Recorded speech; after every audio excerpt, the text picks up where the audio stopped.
Hello friends, welcome back to my channel once again. और आज हम करने जा रहे हैं एक हेयर कट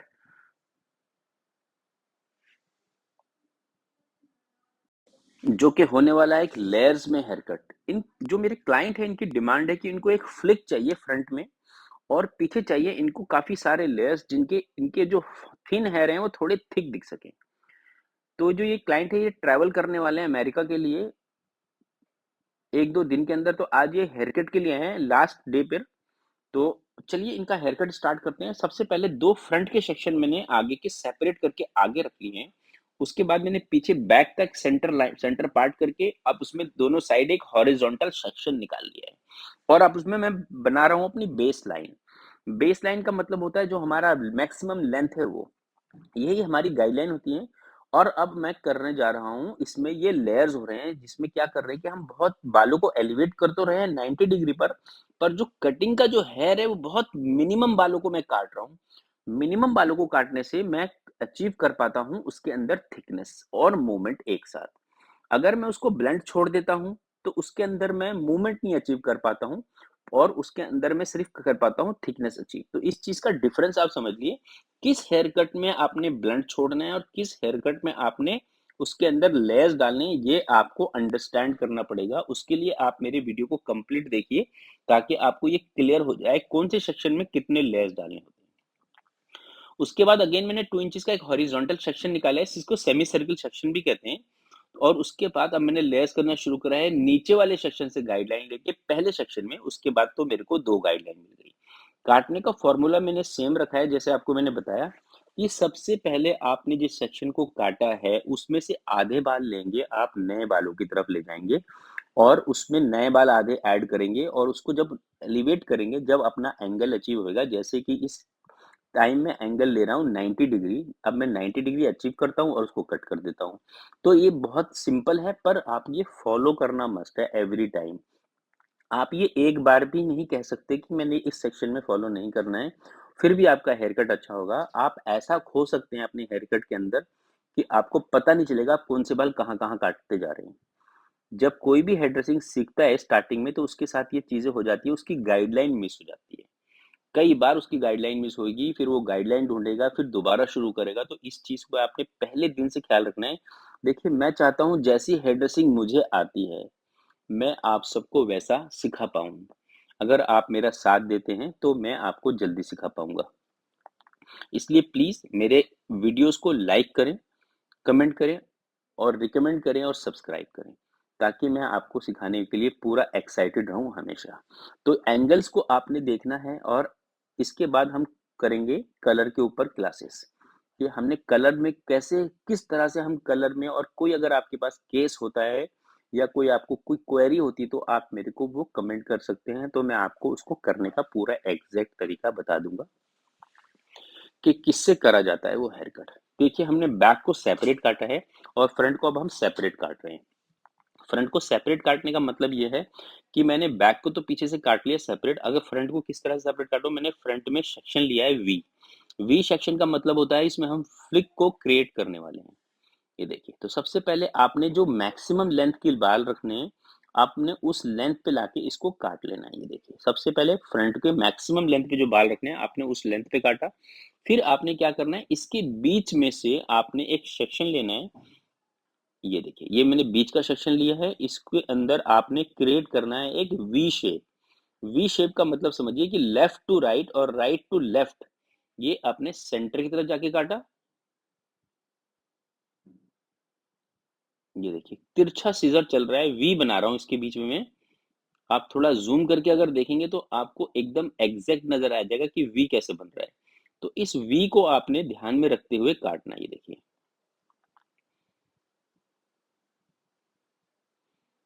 इसको काटने के लिए आपको 5-10 सेकंड लग जाते हैं तो कोई बात नहीं है, हमारा हेयर कट ही करना मेन काम है तो हमने हेयर कट अच्छा तरह से परफॉर्म करना है। फिर जो वी का जो एंगल हमने अचीव करा उस एंगल से हमने इसको लेयर्स उसको हमने स्लाइड डाउन करना शुरू कर दिया। ये देखिए तो आप मेरे एक साइड के बाल देख पा रहे हैं, तो उसको हमने स्लाइड डाउन करा। फिर साइड वाले बाल और ऐड करें इसके साथ। फिर उसी एंगल को लाकर उसी के साथ हमने स्लाइड डाउन करा है। फिर अगला सेक्शन लिया है उसी के साथ, फिर प्रीवियस सेक्शन के साथ उसको स्लाइड डाउन करा है। आप एक चीज का ध्यान रखें कि आपने फिंगर को और अपने हैंड को वहीं पे ट्रैवल करा के ले जाना है जहाँ पे आपने प्रीवियस सेक्शन काटा था। तो आप देख सकते हैं क्या शेप हमने अचीव करी है। ये देखिए, अब हमने सेक्शन लिया और इसको स्लाइड डाउन किया और अपना जो स्लाइड ऊपर से आ रहा है उसी को फॉलो करते हुए आगे चलना है। सीजर किस तरह से चल रही है, फिंगर कहाँ जा रही है, ये आपको वॉच करना है बहुत अच्छी तरह से। मैं काफ़ी सारी चीज़ें आपको वैसे बता देता हूँ, पर ये जो कुछ चीज़ें ऐसी होती हैं जो आपको वॉच करनी चाहिए, वो ये भी पॉइंट उनमें से एक है। अब हम क्या करेंगे, इसके अंदर करेंगे हम लेयर्स को क्रिएट। ये हमने बॉक्स सेक्शन उठाया अपना, ये देखिए जो हमारा बाल था बीच का, उससे पीछे के सारे बाल हमने ब्लेंड कर दिए, सेंटर पार्ट करा, सारे बालों को एलिवेट करेंगे टुवर्ड्स सेंटर। इससे क्या हो रहा है, हम सारे बालों में एक हल्की सी ग्रेजुएशन डाल रहे हैं। ग्रेजुएशन का मतलब होता है लेयर्स। तो हम इसमें हल्का सा ग्रेजुएशन कर रहे हैं जिससे कि बालों में थोड़ी मूवमेंट बढ़ेगी। फ्लिक के बाद जो बाल हमने और ऐड करें इसके अंदर, उसके अंदर उसके बाद हम करेंगे इसकी साइड से ब्लेंडिंग। ये देखिए पॉइंट कटिंग करना जरूरी होता है कभी कभी।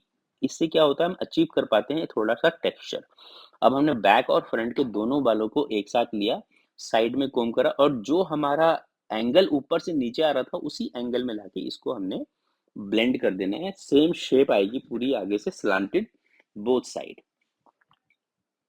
ये देखिए, अब आपको मैं इस हेयर कट में सब कुछ ब्लेंड हो गया है, फ्रंट साइड से ब्लेंड हो गए।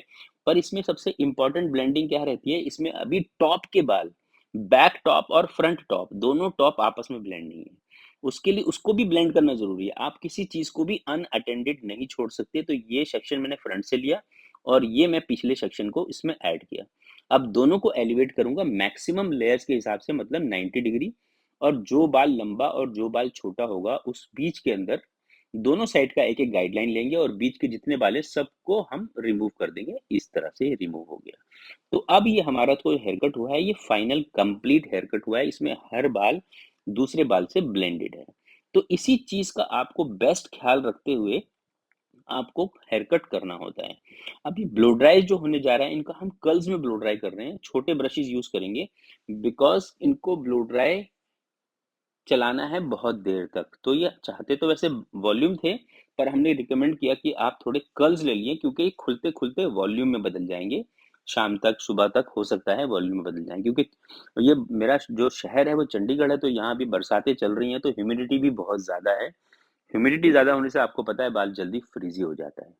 जब बाल फ्रीजी हो जाता है तो उसके अंदर कोई भी ब्लो ड्राई टिकता नहीं है।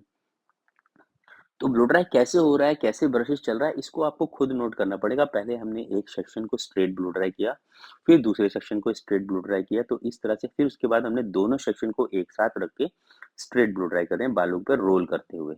इससे क्या हो रहा है, हम अचीव कर पा रहे हैं नीचे हल्के से कर्ल्स। ये देखिए, ये जो ब्लो ड्राई हो रहा है ना, ये हम दो बंदों की हेल्प से कर रहे हैं, मतलब तीन हैंड यूज कर रहे हैं, दो हेयर ड्रेसर के और एक एक हेल्पर का। उसे हेल्पर को क्या चांस मिलता है कि हेल्पर एक ब्लो ड्राई कैसे होता है उसको बहुत क्लोज लुक ले पाता है। अगर आपके सैलून में ट्रेनिंग का प्रोग्राम है और आप ट्रेन कराते हैं लोगों को, तो आपको इस तरह की एक्टिविटी करने से आपको ये अच्छा बेनिफिट मिल सकता है। कुछ दिन आप ड्रायर पकड़ाए अपने ट्रेनर्स ट्रेनी से, ताकि वो इस पास से देख पाए। ये देखिए, तो अब हमने ब्रश को अच्छी तरह से रोल करके टाइट कर दिया है। इसको हीट लगा के हम इसको रोल करके थोड़ी देर के लिए पकड़ लेंगे। हमारे यहाँ बाल बंदा पकड़ लेता है, अदरवाइज कितने सैलून के अंदर क्लिप लगा लगा के छोड़ते रहते हैं। दोनों one of the same thing. मेरे चार हाथ हैं इस टाइम, तो मैं चारों यूज कर रहा हूँ। आपके पास जितने हाथ होंगे आप उतना अच्छा काम कर सकते हैं। इससे ब्लो ड्राई की स्पीड बहुत बढ़ जाती है, जो कि मैं जानता हूँ। आप सिंगल हैंड भी करना चाहते हैं सिंगल हैंड करेंगे, और आपको नहीं तो सिंगल हैंड में क्या करना पड़ता है कि आपको सिंगल हैंड में आयन का यूज करना पड़ता है। ये ब्लो ड्राई जो है, ये आपको पूरा का पूरा लुक एंड डन है। आप देख सकते हैं कितनी बार ब्रश ऊपर लग रहा है, कितनी बार ब्रश नीचे जा रहा है, फिंगर कहाँ चल रही है, थंब कहाँ चल रहा है, ड्रायर का डायरेक्शन कौन सा है। तो ये सब चीज़ें जो होती हैं इसको बिल्कुल ध्यान से देखने की होती हैं।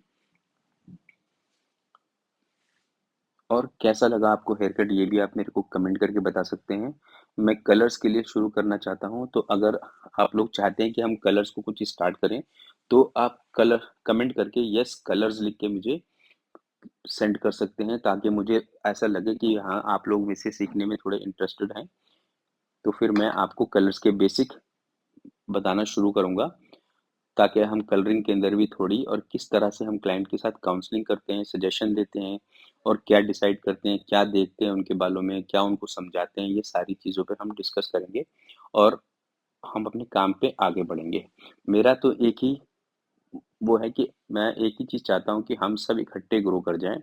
जो मुझे आता है मैं आपसे सीख लूँ और जो मुझे आता है मैं आप सबको सिखा दूँ और आप लोगों के कमेंट से मुझे एनर्जी मिलती है और लाइक एंड सब्सक्राइब से भी बहुत ज़्यादा एनर्जी मिलती है क्योंकि आप मेरे को जब सपोर्ट दिखाते हैं तो मेरा काम करने का और मन डबल ट्रिपल हो जाता है, तो इसलिए मैं इस पे काम करने का मन करता है। तो अपना सपोर्ट दिखाते रहिए ताकि मैं इंटरेस्ट के साथ आपको हमेशा सिखाता रहूँ। बहुत कुछ है ड्रेसिंग के अंदर, बेसिक काम है, तो भी बहुत कुछ आना बाकी है इसके अंदर। तो ये स्टेप बाय स्टेप हम इसका ब्लो ड्राई कर रहे हैं। देखिए किस तरह से कई बार की जगह बालों को एकदम स्मूथ कर दिया है हमने ब्रश के साथ। ऐसा नहीं है कि बड़े ब्रश से ही लोग स्मूथ कर सकते हैं, छोटे ब्रश के साथ भी स्मूथ कर सकते हैं। बस आपने देखना ये है कि आपने फिंगर्स का यूज़, जो हेयर ड्रेसर जो ब्लो ड्राई आर्टिस्ट है मेरा, वो कर रहा है, वो तो फिंगर को किस तरह से यूज़ करता है, कैसे रोल करता है बालों को, कैसे खोलता है बालों को, कैसे हिट देता है, कहाँ हिट देता है, यही सबसे बेसिक चीज़ है।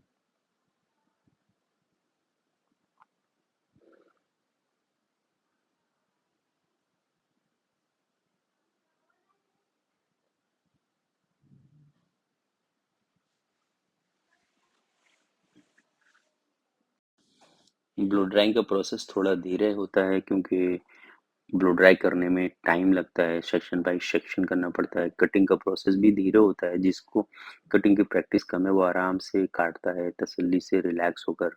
और आपको मैं बताता हूँ, आपको हमेशा काम जो है बहुत रिलैक्स माइंड के साथ करना है, क्योंकि रिलैक्स माइंड ही अच्छा काम कर पाता है। जब अगर आप जल्दी में काम करते हैं तो कभी भी आप वो अच्छी चीज़ अचीव नहीं कर पाएंगे जो कि आप अचीव करना चाहते हैं।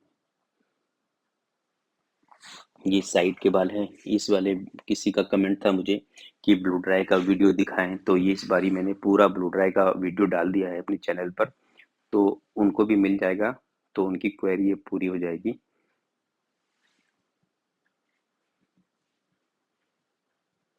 किसी पर्टिकुलर चीज़ पे आपको अगर वीडियो चाहिए तो आप मेरे को वो बता सकते हैं।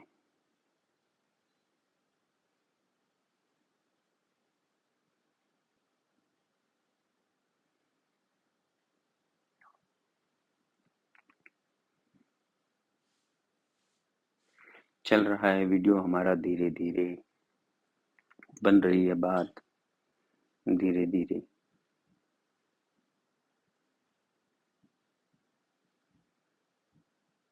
काफ़ी मेहनत करनी पड़ती है इस प्रोफेशन के अंदर। आपको स्टार्टिंग में अगर आपने पहले 3 इयर्स अच्छी मेहनत कर ली तो आपके आने वाला वक्त सारा अच्छा हो जाता है। इसका कुछ मैंने जो अपनी ज़िंदगी में जिस तरह से अचीव करा है अपना जो भी सक्सेस, तो उसका मैं आपको मंत्र बताऊंगा कि क्या करा है मैंने जाने अनजाने में, तो वो आपको पता होना चाहिए। तो किसी और वीडियो में जब हम कुछ बातें और करेंगे तो उसके साथ मैं आपके साथ ये सारी बातें डिस्कस करूंगा।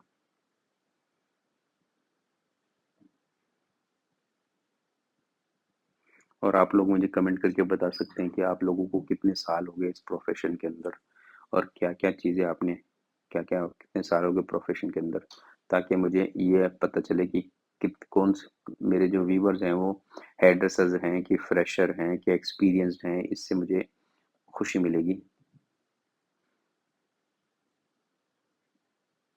देखिए बालों के जितने भी ब्लो ड्राई हो रहे हैं ना इस टाइम, आपको एक-एक सेक्शन के अंदर बाल सारे इवन मिल रहे हैं, क्योंकि हमने किसी बालों में हमने अनइवन कहीं से नहीं छोड़ा है, सबको हमने टेक्सचराइज करके इवन कर दिया और हमने इवन करने के बाद ही टेक्सचराइज करा है।